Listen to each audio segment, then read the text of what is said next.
Hello, everybody. Can you hear me? I'm in a different place, in a different time, in a different place.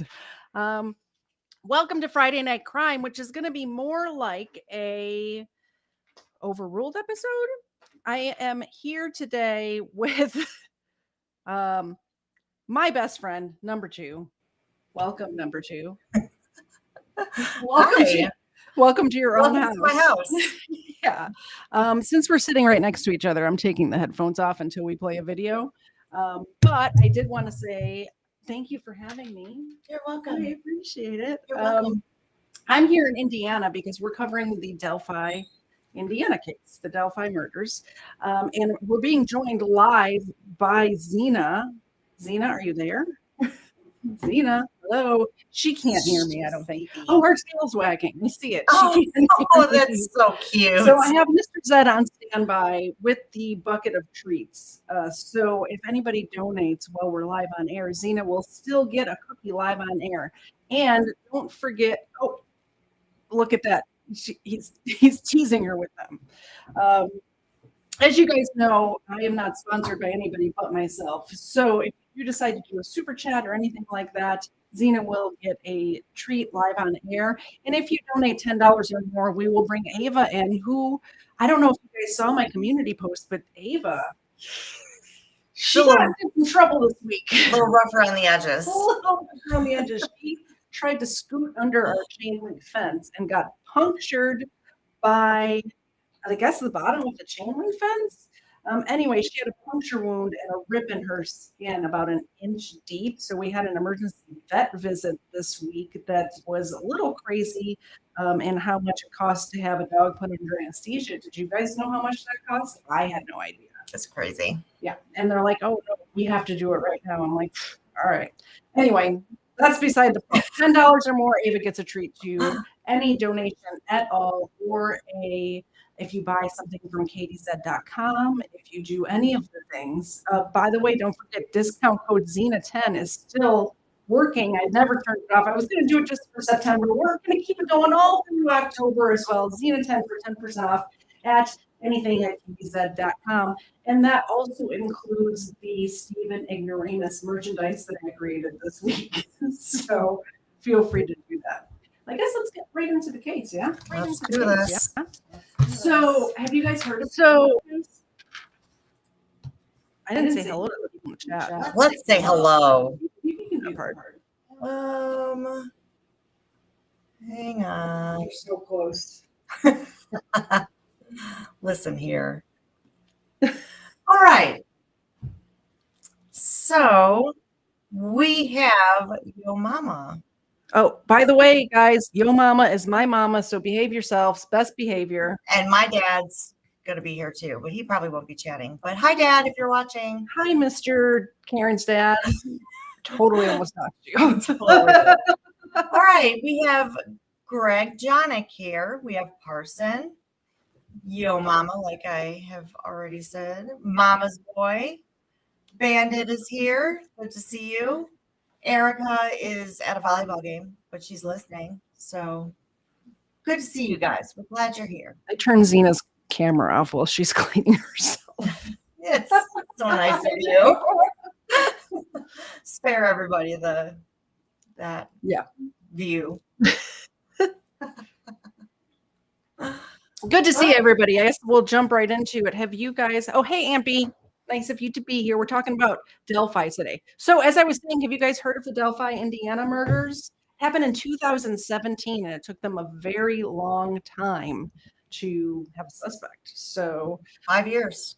5 years. And this happened pretty close to where we are right now at your house. Not too far away. So we're going to head up there tomorrow and actually walk the trail that this happened on. So Richard Allen is the dude that was arrested recently. There he is. Looks like a nice gentleman, doesn't he? And if you look at the thumbnail, look at how much weight he's lost in prison or jail, I guess. A lot. So Richard Allen was born in 1972. He's about 44 years old when the murders took place in 2017. His family home was less than a 5-minute drive away from where the bodies of Abby and Libby were found. He was residing in a neighborhood south west of the Monon High Bridge. I always try to mix those up. Monon High Bridge Trail. Richard was a 50-year-old man who had never been arrested. This is a quote from his attorneys, by the way. Richard was a 50-year-old man who had never been arrested nor accused of any crime in his entire life, his lawyer said. He's innocent and completely confused as to why he has been charged with these crimes.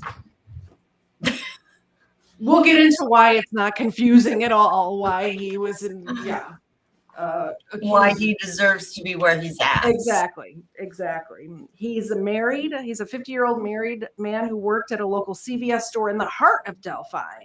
Alan has lived in Delphi since at least 2006 and in Indiana his whole life. Police gave the description of the man as a white male aged between 60 and 40 years old, between 5'6" and 5'10" in height and weighing between and 200 pounds. And even though he's a little bit older than that, you have to understand this is eyewitness testimony, right? So eyewitnesses say, yeah, I saw a dude. He was creepy.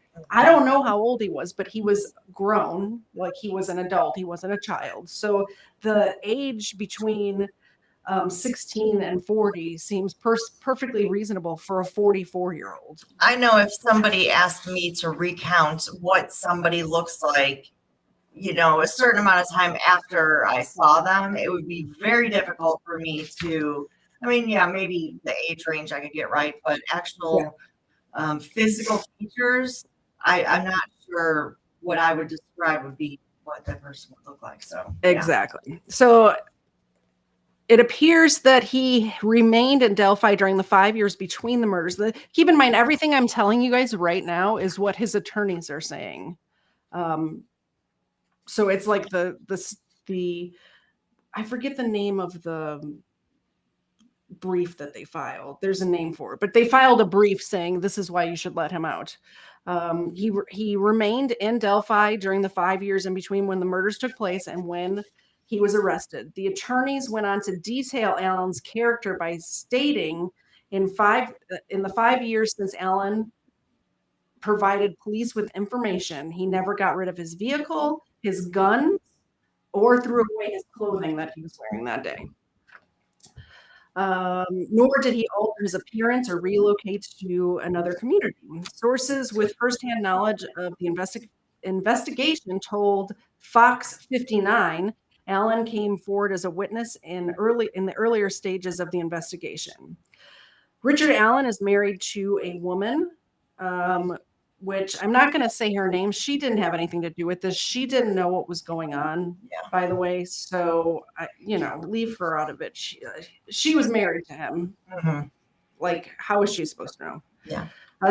And several family members were allegedly confessed to, including the wife, by Richard Allen about these crimes, but they didn't take it seriously. On October 13th, of course, your phone starts going oh off, my gosh, right? like I don't get any calls ever. Never. You're very popular. What are you talking about? Never. Nobody calls me except her and my mom. Okay, and my dad.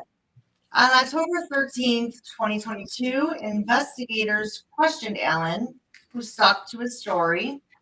He insisted he hadn't seen anybody on the trail back in 2017 other than 3 juvenile girls near the Freedom Bridge. There's a couple bridges there.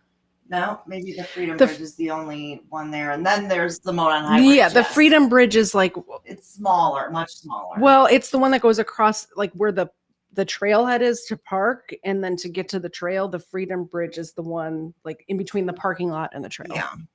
Alan said he owned guns, but he kept them at home. That same day, investigators executed a search warrant at his house. They located jackets, boots, knives, and firearms, including a Sig Sauer model P226 40 caliber pistol with serial number U625627, the affidavit states. Over the next 5 days, the Indiana State Police Crime Lab tested the weapon. They determined that the unspent round located between the two girls had been cycled through Richard Allen's 6-hour Model P226.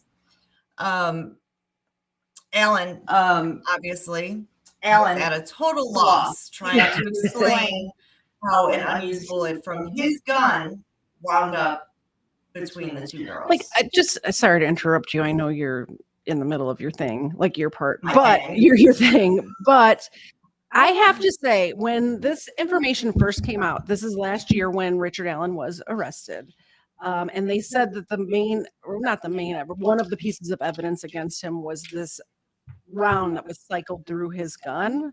I had no idea that there could be identifying marks on a whole bullet, like with the casing and everything. Yeah, that was just cycled, not It shot. was just cycled through. And that it basically means when you back the gun, like when you pull the slide back and let it go, if there's a round already in the chamber, that round spits out. So it apparently can leave identifying marks that it went through that gun, that specific gun, as much so as if when you fired the round through the the tubey part. My husband's watching this. The tubey part. Just going like this right now. So when the round actually shoots out, it will leave stippling marks on it, like that can match identically to a gun. I had no idea that if you just cycle it through, it also did that. Sorry, go ahead. Thank you. Richard Allen again admitted that he was on the trail, but denied knowing German or Williams and denied any involvement in their murders, says the affidavit. I'm sorry, I wasn't paying attention. Is it my part? Yes, it is. Oh, got it. We're working with laptops here tonight, so we have our actual notes printed out on actual real paper, which is never the case. Normally when I'm at my house, I should do a little behind the scenes sometime of my setup, but I have like 3 screens. So I have the screen that I'm streaming from, I have what's being shown on the stream, and then I have my notes on a totally separate screen. She's fancy. Yeah. Also, I can't have Rumble in front of me today. So if you make a donation on Rumble, please let me know. I can't see the Rumble chat at all. So just somebody let me know if somebody donates on Rumble. Somebody pay attention to that, please. Also, the buy me a coffee is not in front of me because I can't do it. I just can't do it. There's not enough screens. There's not enough screens. I really could use 5 screens. I'm not lying. So here's a little bit of the background of the girls. Liberty German, goes by Libby, was born on December 27th, 2002. She was in 8th grade in 2017 at the Delphi Community Middle School. Libby was known for her love of photography, which I love photography too. So me and this girl, we're same page. So she loved photography. She had an interest in art. She was described as creative, smart, and caring by her friends and family. Abigail Williams was born on June 23rd, 2003. June 23rd. Why does that date sound so familiar? Mr. Zed, any ideas? Any ideas at all? Okay, that's our anniversary. I got it right. You passed your own test. I never remember our anniversary, which is usually the opposite. The husband doesn't remember. So, yeah, I remember June 23rd. Okay, so she was born on June 23rd, 2003. We were not married in 2003, were we? No, we got married in 2007. She was also in 8th grade, so they were classmates at the Delphi Community Middle School. Abby was known for her cheerful personality and her willingness to help others.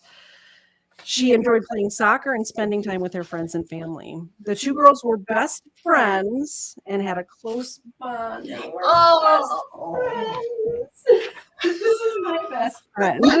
And we share a close bond. It's trouble when we're together. It's trouble. They should not allow this. We're trouble. We're definitely trouble. The 2 girls were best friends and shared a close bond. They had the day off from school on February 13th, 2007, and decided to spend the day, the free time together hiking on the historic Delphi Trails. It's a popular local recreation area. Tragically, their lives were cut short on that day. And now, like I mentioned at the beginning of the show, number 2 and I are going to go up to the Delphi Trails. It's not too far from here at all. And we're going to meet up with Life to the Max, who you guys might have seen in my chat before, but she's going to meet us there and we're going to walk the trails together. It's like the very first, like Katie said, overruled Crimeland meetup. It's a culmination It is. of sorts. It is. We're doing a meetup tomorrow on the Delphi Monon Hit Bridge Trail. Can you put the I put there's the Buy Me a Coffee QR code up in the corner of the screen. We're a mess today, Yeah. Miss Mandy. We're a mess, but I will definitely get you the link. In just 1 second. Let me finish my part, and when it's her part, I'll put the link on there. Oh, it is your part. It is my part. It's her part. Okay. My turn. Okay, so this is the timeline. So the morning of the crime, Abby and Libby, they had the day off from school. So in Indiana, weather can be awful in the winter. So they set aside a certain amount of days for snow days. And if you don't use them, they will either have the kids get out of school early, a day early at the end of the year, or they'll give them off a various day somewhere. So this happens to be a very nice day, and they decided that they're going to take advantage of the beautiful weather that we had and give the kids that day off. So that was February 13th. And on that day, they made plans to go hiking at the Delphi Historic Trails. Approximately 1:35 p.m., the girls were dropped off at the Monon High Bridge trailhead. And like we said, it's the trail system in Delphi. And apparently they spent a lot of money to get the trails up to the point where they are now, and people in the area really loved these trails. A lot of locals frequented them. I guess we'll find out tomorrow. We will, but it's going to be rainy and it will be fine. Yeah. Okay. So between 1:45 and 2:07, Libby posted a picture on Snapchat that shows Abby walking on the Monon High Bridge. At around 2:07, Libby posted another Snapchat image showing an unidentified man walking on the bridge. She also captured a short video clip, and it included the audio of the man saying "down the hill." Oh, I have a video of that. Yeah. Yeah. Let's do that.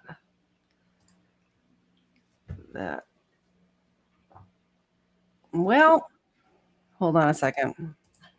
What did I do?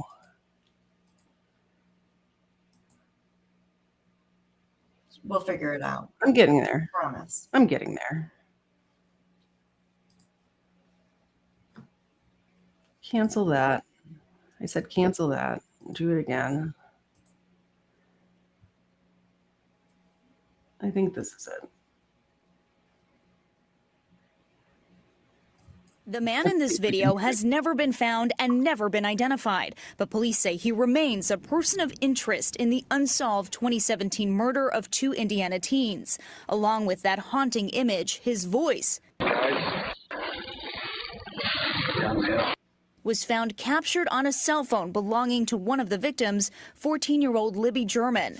The bodies of German and her friend, 13-year-old Abby Williams, were found in the woods near Delphi, not far from the abandoned rail bridge seen in that cell phone video, and where the 2 girls went for a hike. Earlier this year, their family spoke out on Valentine's Day, the 4th anniversary of their deaths, still agonizing over who the killer could be. I feel very strongly that there's a very good chance that it was somebody from the area that knew this area at one time. The fact remains there's a killer walking loose. He knows where Delphi is. We know that.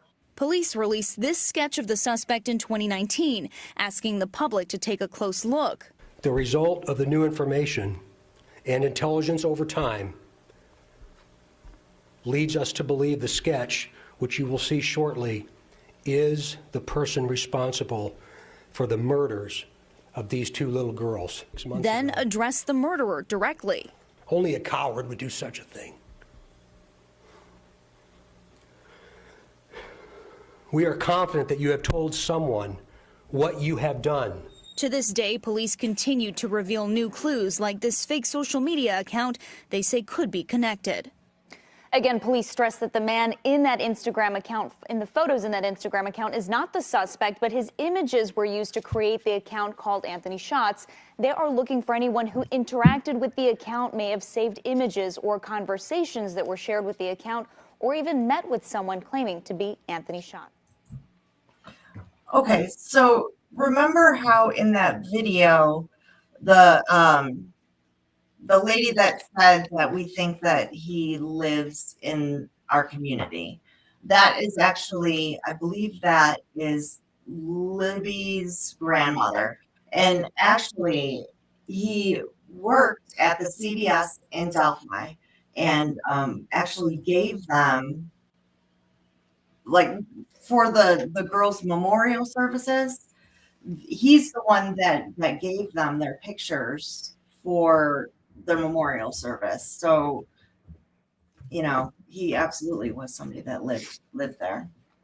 Real quick break. Miss Mandy did donate over there on Buy Me a Coffee. Aw. Thank you so much, Miss Mandy. That means Mr. Zed. Are you ready? And Erica. Oh, and oh no, Smith Oh, and Smith and Bandit. and Bandit. What? You guys are awesome. Wow. Xena gets 3. Actually, I think everybody who's there should get treats. Indy is there as well. We're dog sitting, and there's Ava. So We need to write down their names so you can add them to your jar. yeah. Okay. So Miss Mandy, Bandit. I'm ready. Erica, Bandit, Erica. Smith. Smith.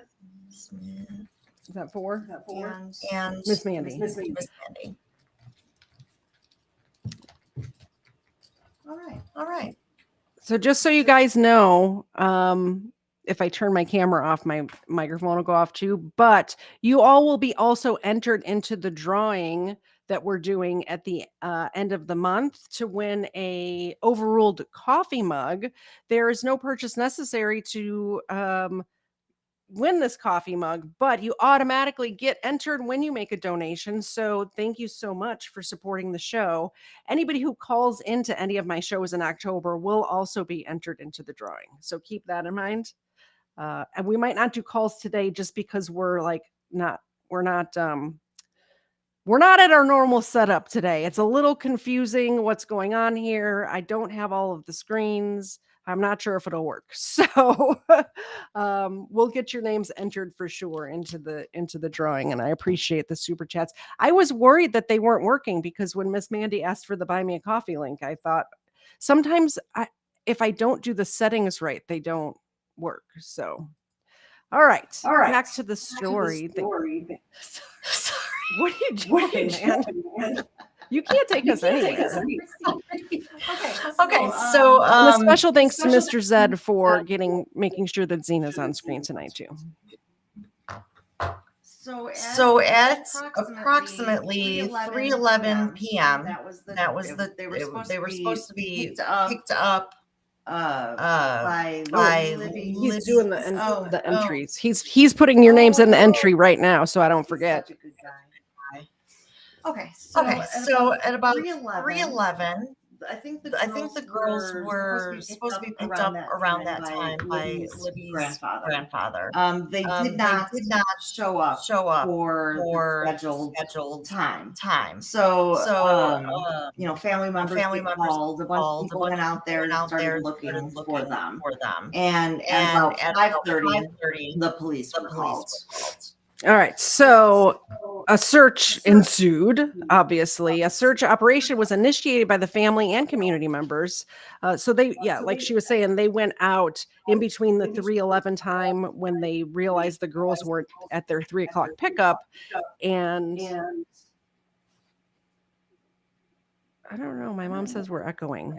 There's nothing I can do about it, so... Maybe I need to. There's a bad echo. Should we turn this off? Yeah, maybe. Okay, is that better? Is there still an echo? All right. Well, whoever's talking, we'll just like when you're talking, I'll mute mine and whatnot. Okay. So hopefully that helped. Still? Is there still an echo? Anyway, at 3:11, the girls didn't. There is still an echo. Huh. Let me Hold on a second. take this out so it's not picking that up maybe. And I'll just unplug this. I have an echo. No, it's not you. It's not It's me. me. Hold on. Let me see if I can fix it. Test. And it's all of a sudden.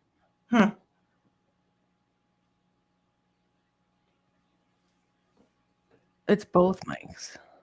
I don't know what to do about this situation. Oh, it's better now. Okay, thank you, Smith. I appreciate it. Sorry about that. Okay, so they were supposed to get picked up at 3:00. They weren't there by 3:11. At that time, they called the friends and family to do a search first. So they searched for a couple of hours, and then at 5:30, like they went down the whole trail, saw people, asked them, "Hey, did you see these girls? Here's what they look like." A picture on the cell phone, all of that stuff. So once 5:30 hits and they still haven't found them, they call in the police. They're like, "Hey, we need help here," you know. Tragically, so this is that night. They search all night, and then the next morning, the bodies of Abby Williams and Libby German were found in a wooded area near the Delphi Historic Trails. Let me pull up the map so you guys can see what I'm talking about. So here is, this is the trailhead, and then there's this Freedom Bridge, and the trail goes down here to the Monon High Bridge. Their bodies were actually found on this Deer Creek around the bend on this side of the river up over here. And you can see it's a heavily wooded area. So they were around the curve here, up in this area on the north side of the river. And it looks like a lovely area. Like I said, we're going to be there tomorrow to check it out, and we're going to live stream from there. About 10:30 tomorrow, we have to drive out there. It's like an hour and a half away. So we're going to live stream from the KDZ channel tomorrow, which is where we are right now.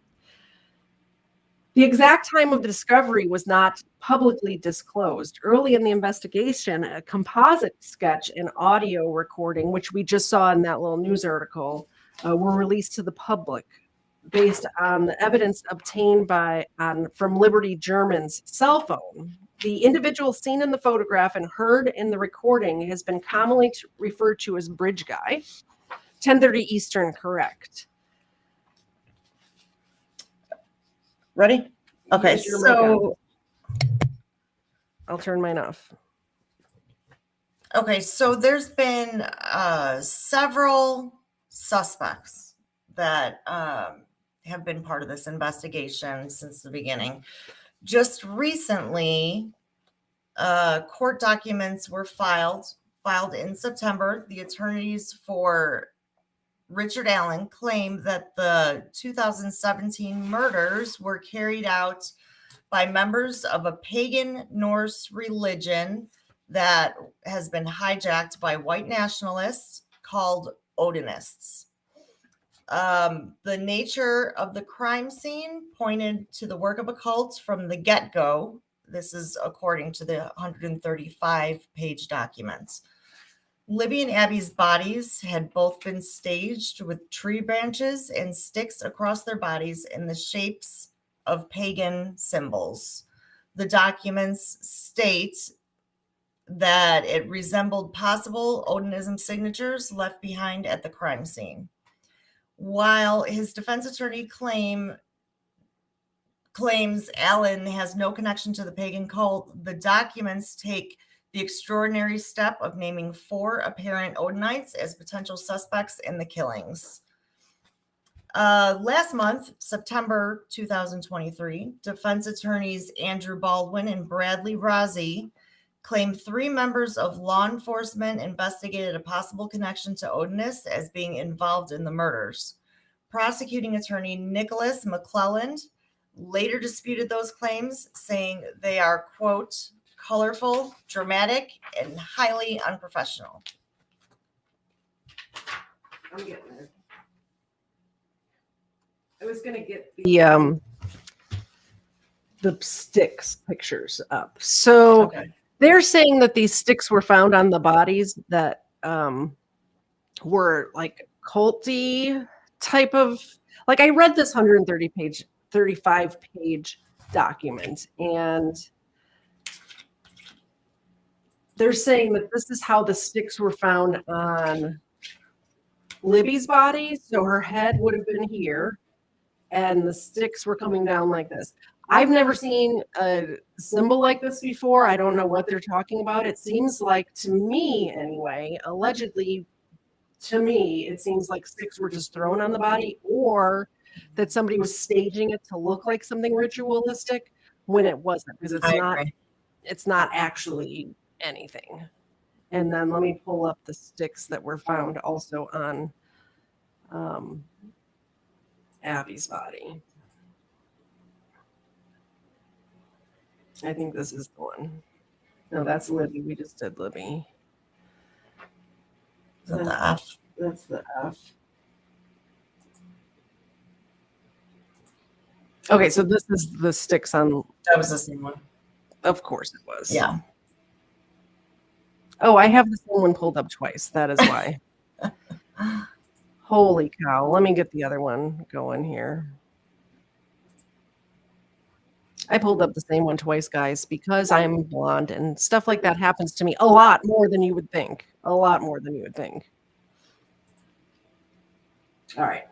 Here's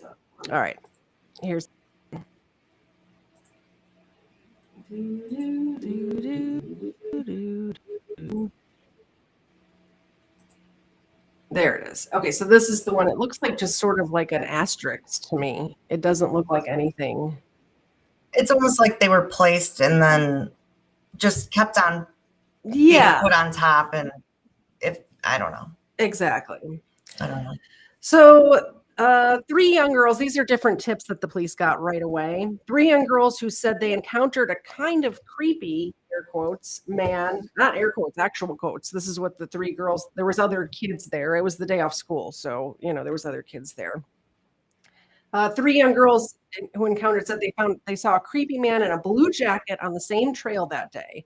One of the group said she said hello to the man who glared at her and kept walking, according to the affidavit. A woman who was on the trail that day as well also told police that she remembered encountering a man wearing a blue jacket who matched the man in the video.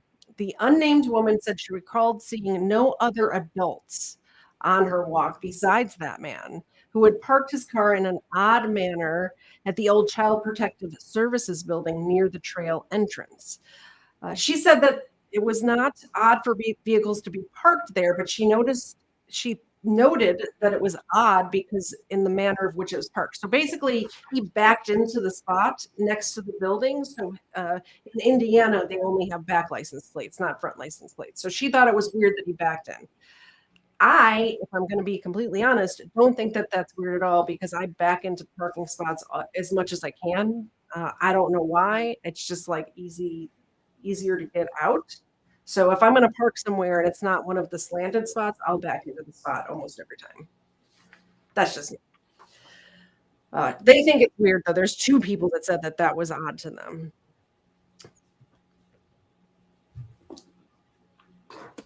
A woman who was on the trail that day. Oh, that's the same one. Blue jacket.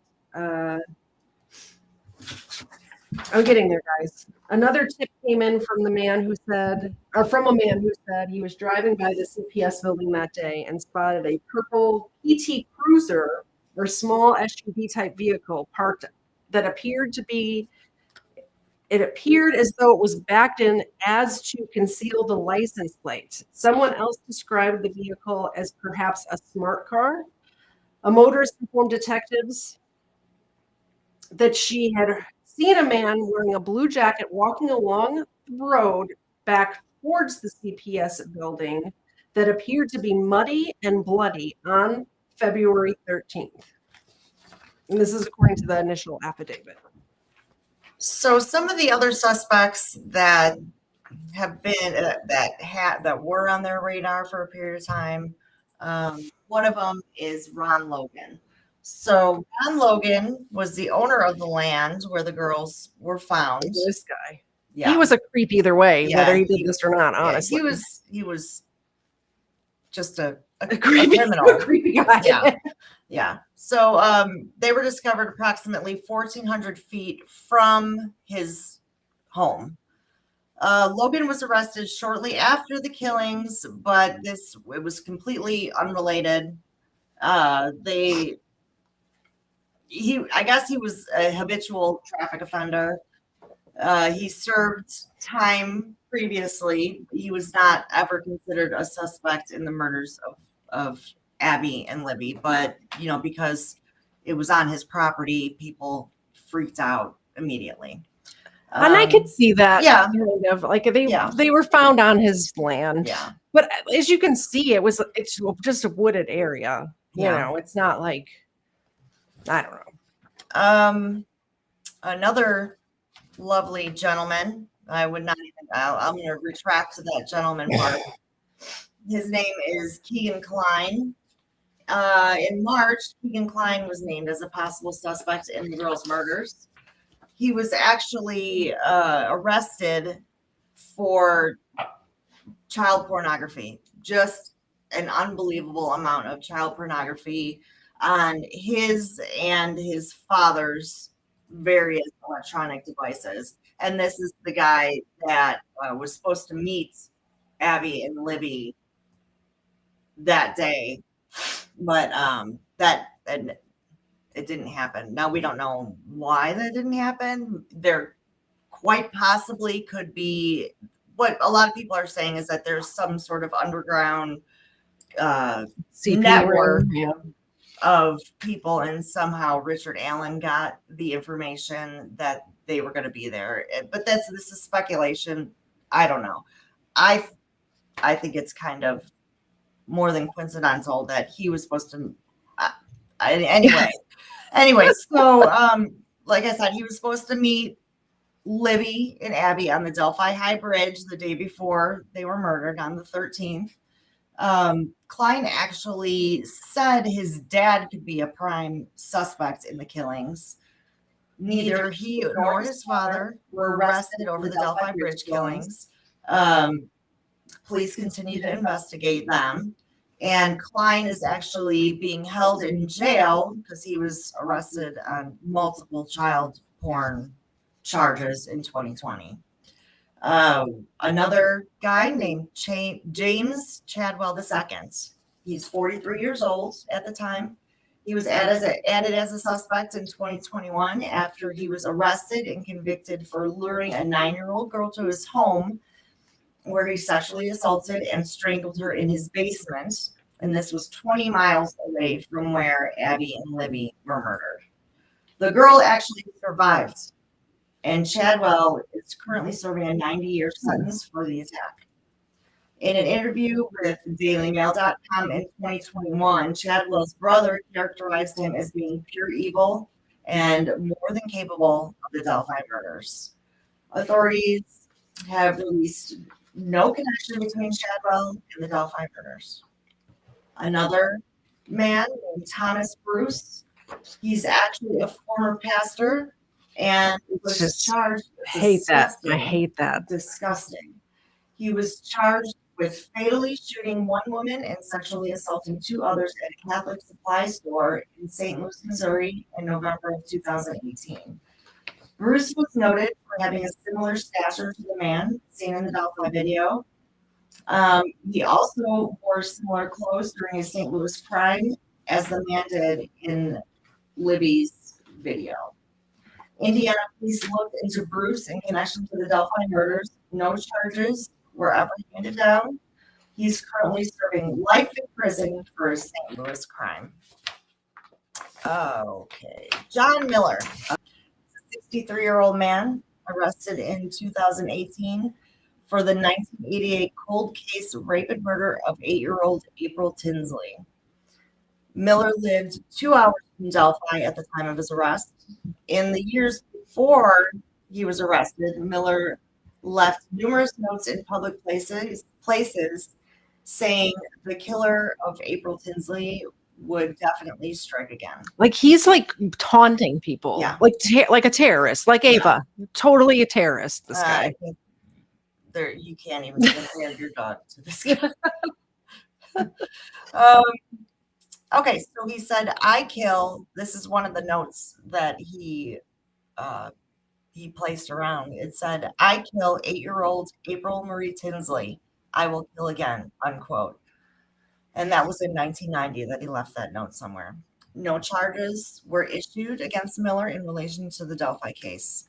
And one of the last ones, there were several other ones, but Basically, the point is, it's not like they just picked Richard Allen out of the blue. They have been working on this case since 2017. There's suspects that we're not even mentioning that they ruled out. We're only mentioning the ones that they have not definitively ruled out. Yeah. The last one I'm going to mention is Daniel Nations. I remember when this happened. It was everybody thought that this was the guy. This is the guy. They finally found him, and it did not turn out to be so. So Daniel Nations is a registered Indiana sex offender. He was arrested in Colorado in September of 2017 after threatening hikers with a hatchet. It was also reported that a cyclist was murdered on the same trail around the same time Nations was threatening hikers. The way he was connected is because of the similarities between the crimes and because he bore a strong resemblance to the preliminary police sketch. And he really, I mean, if you put them side by side, they really look related. They really do. Yeah.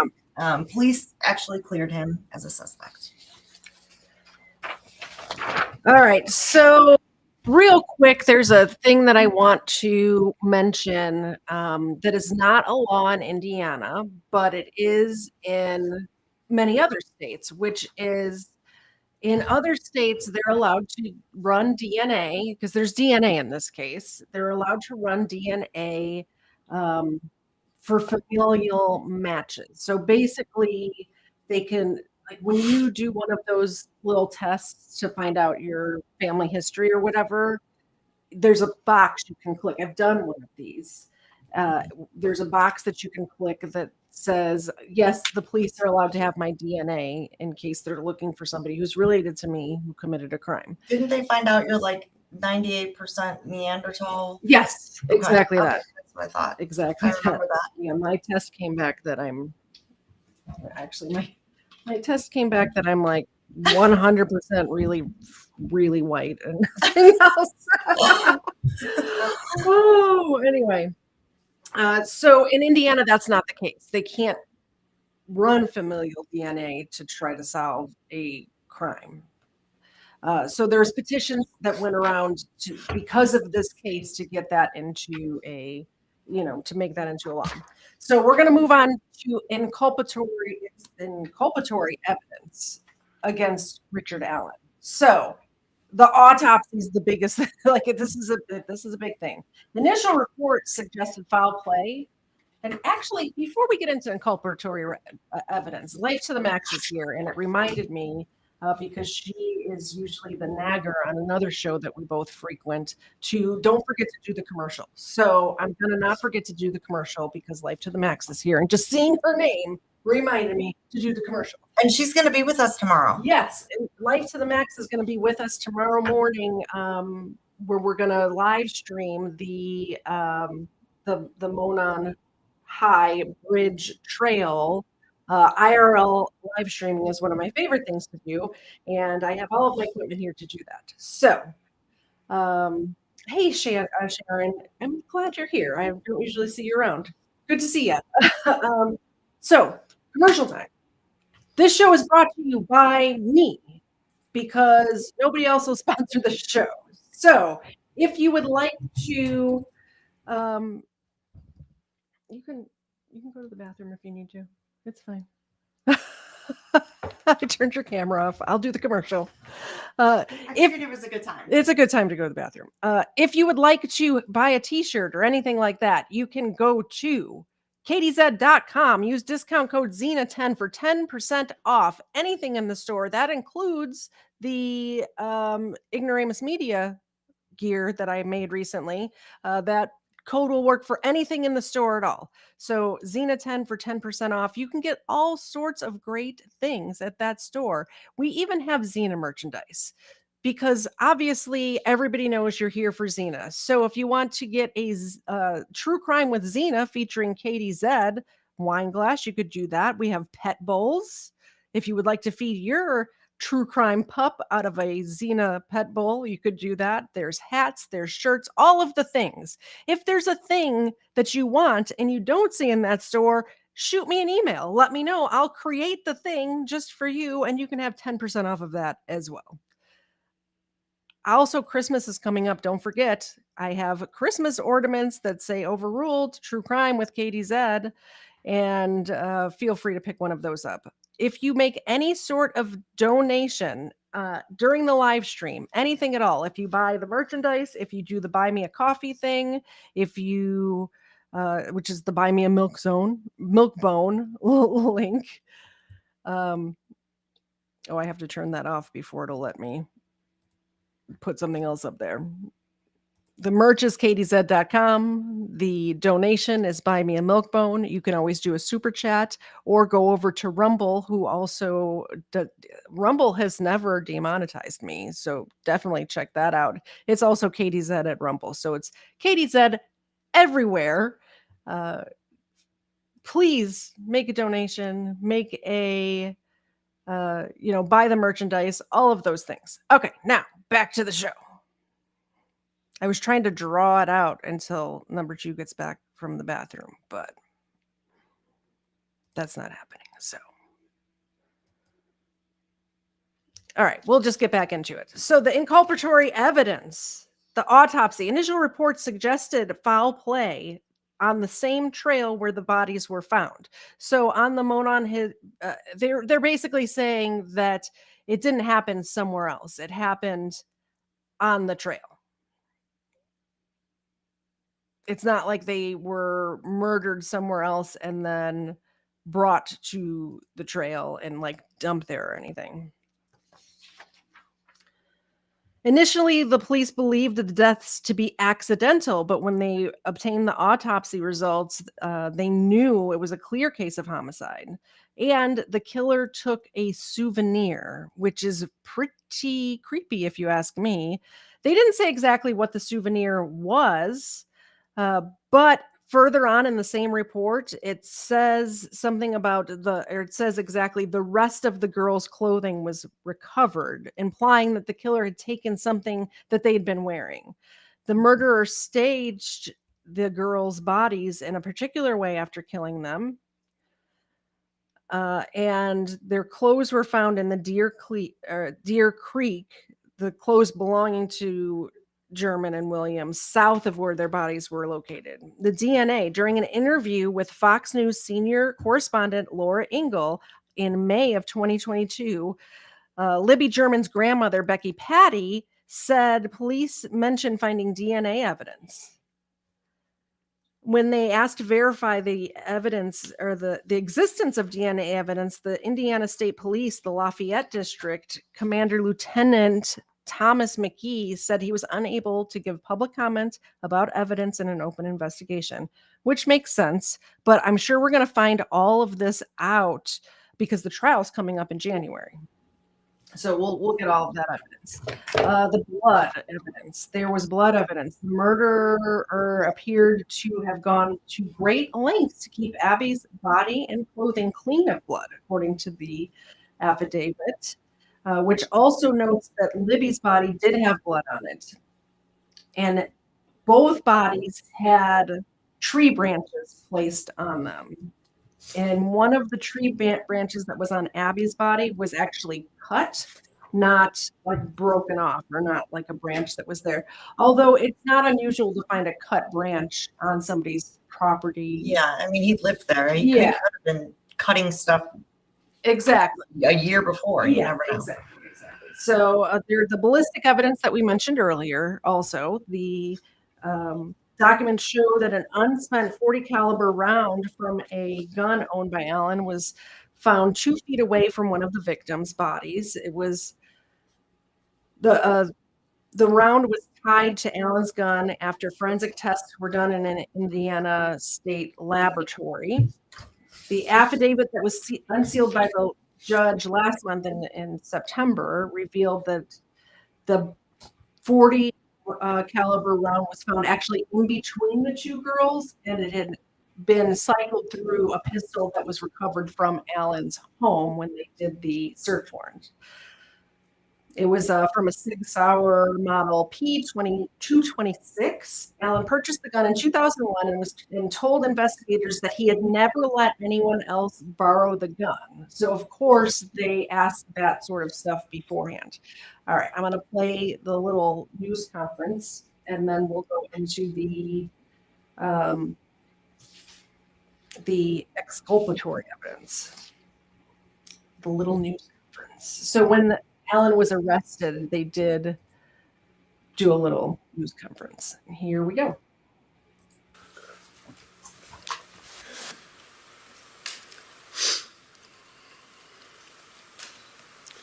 Seldom do I have prepared remarks, but today is different because I do not want there to be any confusion or ambiguity with what I will say. He's as sniffly as I am. Today is not a day to celebrate, but the arrest of Richard M. Allen of Delphi on 2 counts of murder is sure a major step in leading to the conclusion of this long-term and complex investigation.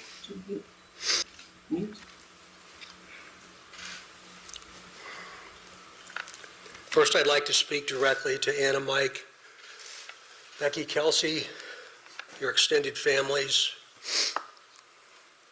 along with the entire Delphi community that certainly has grown and now includes our nation and even many countries around the world. I am proud to report to you that today, actually last Friday, was the day, and an arrest has been made. Thanks to literally hundreds of media outlets that have been steadfast in reporting and keeping the memories of Abby and Libby front and center. Many of you in the room have developed relationships with me personally, and you know I always have a personal perspective, and today's no different. But from a very personal perspective, you all have provided inspiration and support, even while oftentimes frustrated with us and me. You continue to encourage the efforts, and you too believe that one day we would all be here participating and sharing this news. To the entire law enforcement community, which includes all local, state, and federal agencies, which are far too many to specifically mention today, thank you. Okay. I have to take those off.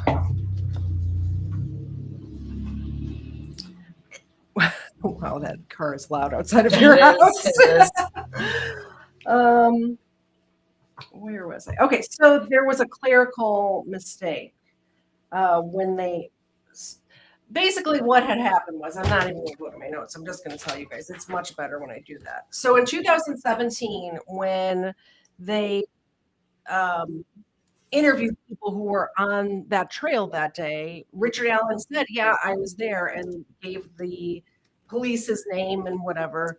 And they went back several times and interviewed all of the people that were on the bridge or on the bridge trail. But for some reason, when his information was entered, the person who entered it put his name in as Richard Allen White because he's a white male. So they put part of his description in as his name. So when they went back to try to find this Richard Allen White, they thought Allen was the middle name. So they never went back and interviewed him until recently. There was new officers, detectives on this case, and they said, "Look, we're not getting anywhere. We need to like erase, start from the top and go back." So they went back through everything that they had from 2017 until last year when he was arrested. And that's when they circled back to him and discovered that, hey, this guy has been like, we've been looking into this guy since the beginning, but somehow his file got like lost in cracks or whatever. So that's how they got him, basically. All right. Exculpatory evidence. All right. So Allen has pleaded not guilty to both murder charges. His lawyers, they're trying to get the ballistics excluded from the trial. The trial is scheduled to start on January 8th of 2024. His initial jury trial was scheduled for March of 2022. It was postponed due to voluminous evidence that had not been shared with the defense. That's such baloney. Yeah. He just wanted more time. Yeah. The state believes it has turned over everything in their possession and has no objection to a discovery deadline. The state said the defense's theory that the state is intentionally withholding evidence because it is exculpatory isn't true. The prosecutor also claims the defense team hasn't turned over any pieces of evidence from their investigation. Allen's defense attorney, Bradley Rossi, acknowledged that his client made incriminating statements, but attributed them to his deteriorating mental condition. Mm-hmm. He has made incriminating statements implicating himself in the crime, Rossi admitted, though he cautioned that the alleged admissions were inconsistent. Allen, who is on suicide watch at the Westville Correctional Facility, is under immense stress and is having difficulty communicating with his legal team, Rossi claims. They're also saying that there are several correctional officers who are practicing odiness and are actually wear patches on the sleeves of their clothing, and what they're basically saying is that he was threatened into confessing to his mother and his wife in order to, I guess, take the spotlight off of odinists. So yeah.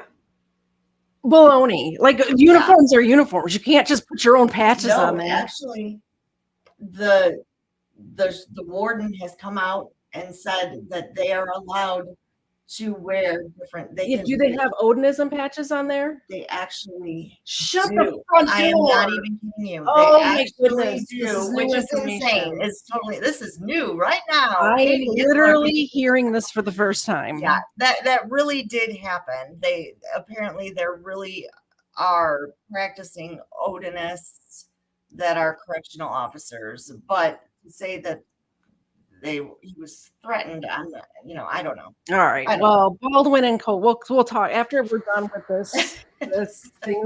I probably should have told you about that earlier. Yeah, after that was written for us actually. We're just going to talk about it then, and maybe we will take calls because now I want to hear from people. Baldwin and co-counsel Brad Rossi have asked the court to move Allen's trial at least 150 miles out of town. In a motion filed, they argued It is common sense to presume that the residents from the counties further away from Carroll County will not have the same level of investment in the case, therefore, will be able to more fairly decide the matter without concern of how their verdicts may affect the relationships with others in Carroll County. So Alan is due back in court on February 17th, and the trial is scheduled to actually begin the trial in January of next year. Okay. What do you think? Because this Odinist thing is crazy to me. It is. Like, let me know in the chat as well. Totally Do you crazy. think that, like, after you've heard both of the exculpatory evidence, like both the for and against evidence, do you think that Richard Allen actually did this thing? Do you think so? I still think he did it. I think that they are trying to find any way to get him out of it. Oh, yeah. So they somehow found out there are practicing Odinists in the area, Probably from the patches. and are trying to, find any way to. I mean, that's what lawyers do. Yeah, what does an Odinist Here, I'm patch gonna look look it up for like? you. I gotta look it Oh, up on you my can look- computer yeah, so I there can you show go. it. OD. Is it ODIN or OD? I Odinist patch.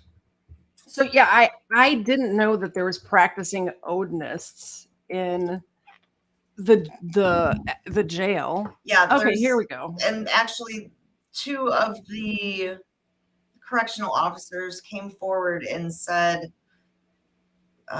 they practice a form of it. It's not. That's not the one. Oh, it's not the one? Mm-mm. Is it There's this another one No, with the triangles? that's not the one I've been seeing. It's really weird. There are so many. Well, I'm going to show you guys the ones that I found. Maybe. That's the one that I keep seeing. This one. This one? This one, yeah. And then that one. No, well, All right, let me share this. Let me share the screen. So what kind of jail allows? It's insane to me. And I still what is happening? What is happening? Yeah, I don't know how you can have a state official have their own authority to put whatever patches they want to put on their uniform. That's insane to me. It is kind of insane. So she's saying that it's this. That's where you go? That's the one they keep showing on various platforms. Why won't it show you? This one here. That one. Mm-hmm. With the half flag and the Yeah. triangles. Yep. So it's the triangles one. It's half American flag, and then it's got 3 triangles in the corner. And there's also one that says Look at all this evil stuff on this website. There's Just some that devilish. say, in Odin we trust. Just devilish things on this website. Yeah. Anyway, don't join a cult, kids. No, don't do that. So I think this. Oh, I forgot to bring up the thing about the F on the tree. Okay, so there's also saying that okay, and on one of the trees near where the girls were found, there was blood on a tree. They're saying that it was an F was written on the tree in Libby's blood, which it's been confirmed that it was Libby's blood. They're saying it's in the shape of an F, which is one of these cult symbols. And in actuality, all it is, she was probably standing by the tree when she got killed. Here's blood splatter. Here's the thing: it was 4 feet up the tree, so just about as tall as an 8th grader would be. Yeah. And her throat was slit, right? So it looks like blood split. Like they're saying that this looks like an F, and like if you squint really hard, maybe it does. But when the defense team was talking about it, it sounded like it was like painted on the tree as an F. This is not painted on the tree, the letter F. And I don't even know, what did they say the letter F stood for? I don't know. Nobody could, I never got any concrete answer as to what the F was. It's not an F. I mean, that's literally There's blood grasping. splatter. They're grasping at straws here. Let me know in the chat if anybody would like to call in. We'll take a call or two. We'll see if it'll work to talk about the Delphi case. If not, did you have anything else to? I'm impressed that we got this going tonight. We did good. We did good. We did good. We didn't think that my internet was going to handle all this. I didn't think it was at all. I really didn't think it was. Life to the Max says, "What the F?"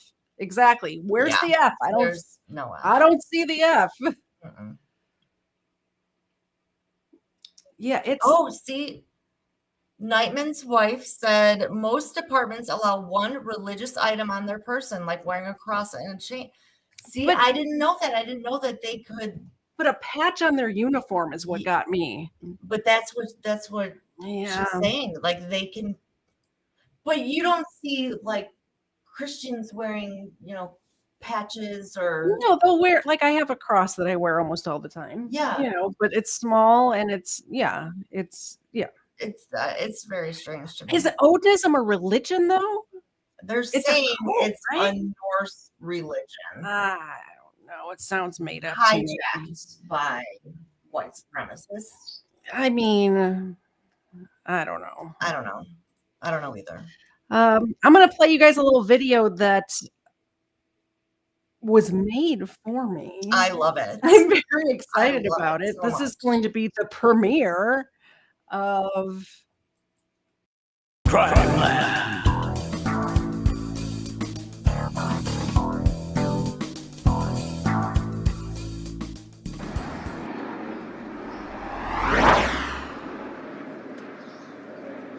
Go ahead. Yeah, give me your wallet. Go ahead. Go ahead. Give me your wallet.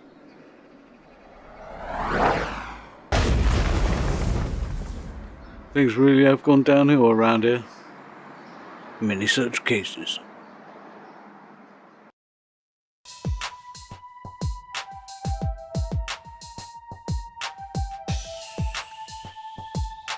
First Florida man was heard in Ando de Soto. you by the Graham and Bob show. Definitely go check them out. I will put a link in the. Let me pull it up, and I'll put a link there and here. Is this it? That's not it. I will find it in the description. I should have done that ahead of time, but I'm me, so things happen, right? We almost named this Many Such Cases. We really almost didn't name it Many Such Cases. Yeah, did you guys like that? So that segment was brought to you by the Graham and Bob show. Hopefully it will show up better when I'm at my home computer. I guess nobody wants to call in, so that's it. That's the show. What do you guys think? We're going to live stream tomorrow from the Monon High Bridge Trail. Words are hard. Words are so hard right now. I'm so tired. I was traveling all day, that sort of stuff. So traveling, not driving, traveling. I was actually flying, right? Yeah, Odin is the father of Thor and Loki, right? Mm-hmm. Is that I didn't research the Odinism because I'm not a cult member, so yeah. We're gonna probably around 10:30. I think we're meeting up at around 10. We'll start the stream around 10:30, and we will see you guys there. Thank you all for coming. Thank you very much for the super chats. I appreciate that so much. Xena appreciates it. I'm glad we were able to coordinate to get her live on air. And thank you very much for hosting me tonight. You're welcome. This number 2. Come and hang out with us tomorrow, everybody. It's going to be interesting. Yeah. It'll be good to see, for ourselves instead of just watching, footage on TV. Yeah, it'll be interesting. When you're actually there, you get a better feel for the situation. Like when you're just reading the text or seeing the maps online, you don't really get a feel for it. So it'll be much better to see it actually, there and in person. And hopefully we can bring a little bit of perspective to you guys about that as well. Thank you very much for coming, and we will see you all tomorrow. Joining me tomorrow is Life to the Max and her crew, as well as number 2. And we'll see you there. Yeah, we're going to look for more clues. We're going to solve the case tomorrow. Bye, guys. Bye. That was much faster than I expected. Wasn't it? We're not muted.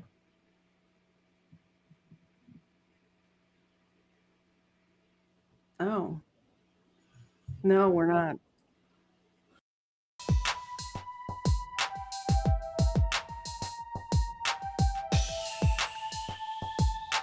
First Florida man was Hernando de Soto. First Florida man, Hernando de Soto.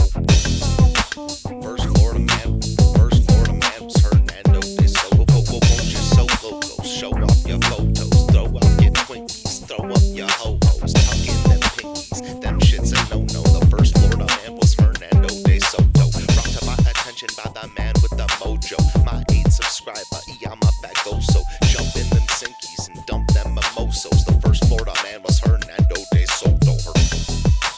First Florida man was Hernando de Soto. First Florida man was Hernando de Soto. Looking for new thrills, needed a new track of land. I used to dig The Simpsons, man. Bumping Biggie, Pop, Smash Mouth, and Simple Plan. No scrubs for the crease in my pimples, damn. From the south streets of southeast Michigan, hitting shuffle till I settled on a different jam. And when a dime won't do, a better nickel can. And let me tell you, when I used to dig them Simpsons, man. A funny thing about time, you can't get it back. A tight grip, but it rips the jacket. Slight lisp with a mix of traffic. You see about me, like Mr. Glass, always wished I was a whiz at graphics. Take me back to the past where the hits were massive. You can hear Gladys Knight and the Pips on plastic, misfit molasses. Delete my contacts just so I can stick to glasses. Feel that skipped out, so I miss the classics. Aristotle of the bottle, Seneca of the sinful action, senator of the simple maxim. I swear for a skillful Saxon, I'm still relaxing. Who wanna take a dip in the mind sauce, making up for the time lost, forgetting all my past was when I sign off. Prime bribe, prime rib, Agent Smith, prime boss, popping red pills till my mind's off, mind's off. First Florida man. First Florida man. Hernando de Soto. First Florida man was Hernando de Soto. Won't you solo go show off your photos, throw out your Twinkies, throw up your ho-hos, tuck in them pinkies, them shits a no-no. The first Florida man was Hernando de Soto. Brought to my attention by the man with the mojo. My 8 subscriber, I'm a fagoso. Jump in them sinkies and dump them mimosos. The first Florida man was Hernando de Soto. First Florida man was Hernando de Soto. First Florida man was Hernando de Soto. Threw up that blue pill, moved to a new track. I slew the foothills of that voodoo sap. Microfiche tape decks, I'll sift through that, cause I'll do anything to get the old Simpsons back. Give me the news that make my mood react. I'll swim through the sewer just to make it to the truth intact. And you can shine up that voodoo with new shellac. I'll still do anything to get the old Simpsons back. Imagine thinking Karl Marx is new school Klingon like Huzu. They welcome the ways they can bring on the boots, dude. Declare a major, they get paid to pollute you. Self-ashamed neighbors never gaze when they scoop you. I wonder how we fight it. The 6th step is never enter in my tent uninvited. The 5th step is produce, no skills is no use. 4th step community preference is unity. 3rd step is nation, it's somewhat location, mostly relations, that's the situation. Next step family, patriarchal sanity. Safe under the canopy, ain't a place for anarchy. 1st step I just got to say it, no showboat. Step back and soak up the logos. First Florida man. Hernando de Soto. First Florida man was Hernando de Soto. Won't you solo go show off your photos, throw out them Twinkies, throw up your ho-hos, tuck in them pinkies, them shits a no-no. The first Florida man was Hernando de Soto. Brought to my attention by the man with the mojo. My 8 subscriber, I'm a fagoso. Jump in them sinkies and dump them mimosos. The first Florida man was Hernando de Soto.